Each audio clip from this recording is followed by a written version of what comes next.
తెలంగాణలో లోక్సభ ఎన్నికల హడావిడి మొదలైంది. ప్రధాన పార్టీల అభ్యర్థుల వేటలో ఉన్నాయి. ఇవాళ కాంగ్రెస్ సెంట్రల్ కమిటీ సమావేశమవుతోంది. తెలంగాణ లోక్సభ అభ్యర్థుల్ని ఫైనల్ చేయబోతోంది.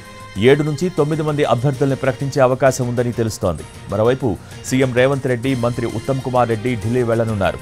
అభ్యర్థుల ఎంపికపై చర్చించనున్నారు.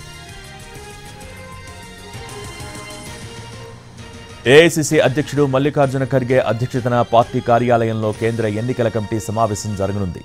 ఈ భేటీలో పార్టీ మాజీ చీఫ్లు సోనియా గాంధీ, రాహుల్ గాంధీలతో పాటు ఏఐసీసీ ప్రధాన కార్యదర్శి కేసీ వేణుగోపాల్, అంబికా సోని పాల్గొనున్నారు. ఇప్పటికే పీసీసీల స్థాయిలో షార్ట్ లిస్ట్ రెడీ చేశారు.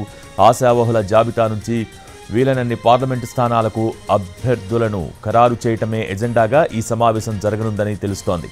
దేశవ్యాప్తంగా 100 మందికి పైగా అభ్యర్థులతో తొలి జాబితా విడుదల చేయనున్నట్టు తెలుస్తోంది.